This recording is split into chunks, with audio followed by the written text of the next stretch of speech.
Hi viewers, welcome to doctor fax. నేను మీ doctor Srinath. ఈరోజు మనం మాట్లాడుకునేటువంటి టాపిక్ రొమ్ము కణుతులు, బ్రెస్ట్ ట్యూమర్స్. బ్రెస్ట్ ట్యూమర్స్ ఏ స్టేజ్లో ఎవరెవరికి వస్తే జాగ్రత్తలు ఏంటి ఒక 5 నిమిషాల్లో తెలుసుకుందాం. చిన్న వయసు, యుక్త వయసు అమ్మాయిల్లో సుమారుగా 20 సంవత్సరాలపు అమ్మాయిల్లో రొమ్ము కణుతులు రావడం అనేది సర్వసాధారణంగా ఉంటుంది. వీటిని ఫైబ్రో ఎడినోమాస్ అంటాము. అంటే పాలగడ్డలు అని చెప్పుకోవచ్చు తెలుగులో చెప్పుకోవాలంటే. సుమారుగా 20-25 ఏజ్ గ్రూప్ వరకు ఈ కాస్త నొప్పి ఉంటుంది.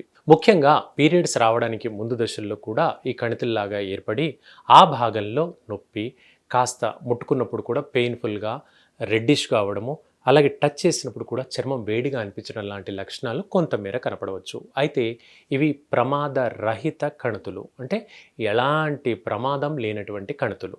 ఇవి ఒకసారి పీరియడ్స్ వచ్చేసిన తర్వాత ఈ కణితుల సైజ్ తగ్గిపోతుంది, నొప్పి కూడా తగ్గిపోతుంది, ఎలాంటి డిస్కంఫర్ట్ ఉండదు. అయితే ప్రమాదకర కణితులు ఏ విధంగా ఉంటాయి, వాటిని ఏ విధంగా గుర్తించాలనేది మనం తెలుసుకుందాం. ఇప్పుడు ముఖ్యంగా ఒక 25-30 సంవత్సరాలు, ఇప్పుడు ఈ చూస్తే ప్రజెంట్ మనం చూస్తే ఒక 30 ఏజ్ గ్రూప్ దాటిన తర్వాత ఎక్కువగా ఈ రొమ్ము కణితుల సమస్య అనేది మహిళల్లో మనం గమనిస్తున్నాం. అలా అని మళ్ళీ పురుషుల్లో రొమ్ము కణితులు రావనుకోవడానికి కూడా లేదండి. మగవారిలో కూడా రొమ్ము కణితులు ఏర్పడే ప్రమాదం ఉంది. ముందుగా మగవారిది 2 నిమిషాలు చెప్పేసుకుందాం. మగవారిలో ఈ రొమ్ము కణితులు ఏర్పడితే దాన్ని గైనికోమాస్టియా అంటాము. అంటే అమ్మాయిల్లో ఏర్పడినట్టుగా రొమ్ము భాగాలు బాగా స్వెల్లింగ్ రావడము, బాగా ఉబ్బెత్తుగా మారడం, అతి పెయిన్ఫుల్గా మారడం. మగవాళ్ళు నా దగ్గరకు వచ్చిన కేసెస్ చూశాను.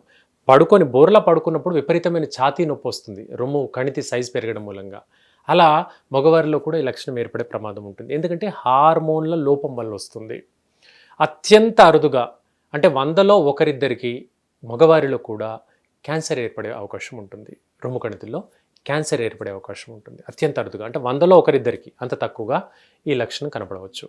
ఇక ఆడవాళ్లలో ఈ విషయంలో చూస్తే పీరియడ్స్ అంటే నెలసరి సరిగ్గా లేని వ్యక్తులు కావచ్చు, ఫ్యామిలీ హిస్టరీలో క్యాన్సర్తో సఫర్ అవుతున్న వ్యక్తులు కావచ్చు, నిద్రలేమి, పోషకాహార లోపం, విపరీతమైనటువంటి మానసిక ఒత్తిడితో సఫర్ అయ్యే వ్యక్తులు, లేదా బయట ఫుడ్ అధికంగా తీసుకునేటువంటి వ్యక్తులు, జంక్ ఫుడ్ అధికంగా తీసుకునేటువంటి వ్యక్తులకు ఈ సమస్య అధికంగా కనబడుతుంది.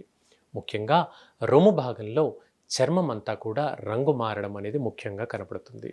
రెండవది, నిపిల్ భాగం అనేది బాగా లోపలికి ష్రింక్ అయినట్టుగా కనపడుతుంది. మూడవది, పగుళ్ళు ఏర్పడతాయి. ఎక్కడ? నిపుల్ భాగం దగ్గర పగుళ్ళు ఏర్పడుతుంది. నాలుగవది, డిశ్చార్జ్ ఉంటుందండి. డిశ్చార్జ్ అంటే ఆ భాగం నుండి చీము రసి కారినట్టుగా ఉంటుంది. ఐదవది, జ్వరం రావడం ఉంటుంది. ఆరవది, బరువు తగ్గడం ఉంటుంది. సో ఈ జ్వరం అనే మాట అన్నాను చూసారు, పదే పదే జ్వరం రావడం జరగచ్చు, లేదా పదే పదే కళ్ళు తిరుగుతున్నట్టుగా అనిపించడము, ఊరికి అస్తమానం నీరసంగా ఉండడం. మొన్నే డాక్టర్ గారి దగ్గరికి వెళ్ళొచ్చాను జ్వరం వచ్చిందని, మళ్ళీ 4 రోజులకి మళ్ళీ జ్వరం వచ్చింది.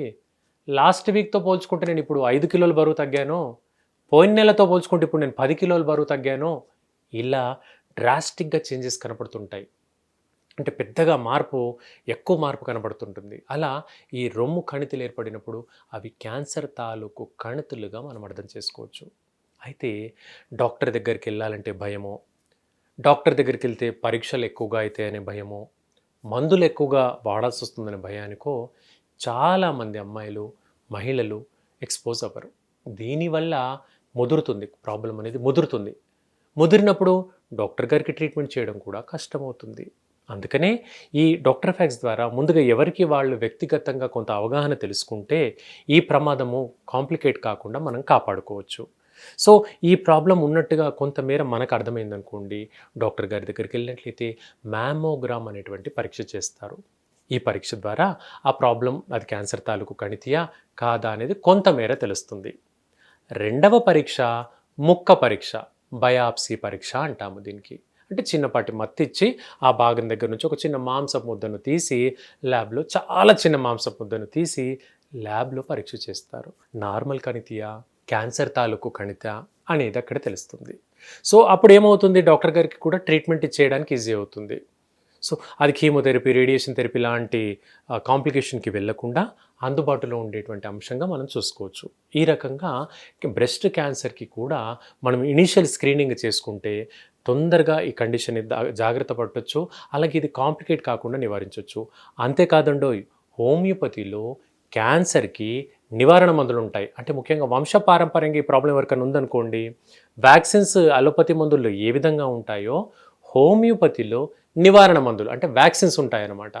ఆ వ్యాక్సిన్ మందులు హోమియోపతిలో వాడుకుంటే వంశపారంపర్యంగా వచ్చే గర్భసంచి క్యాన్సర్లు తగ్గించుకోవచ్చు, రాకుండా కాపాడుకోవచ్చు, బ్రెస్ట్ క్యాన్సర్స్ తగ్గించుకోవచ్చు, బ్రెయిన్ క్యాన్సర్స్ తగ్గించుకోవచ్చు. ఈ విధంగా ప్రివెంటివ్ మెడిసిన్స్ అనేవి హోమియోపతిలో ఉంటాయి. సో ఇదండి ఈ అవగాహన కార్యక్రమం. సో మీలో ఎవరికైనా డౌట్స్ ఉంటే కామెంట్ సెక్షన్లో కామెంట్ చేయండి. మరిన్ని వీడియోస్ కోసం రేపు వాచ్ చేయండి. Thank you.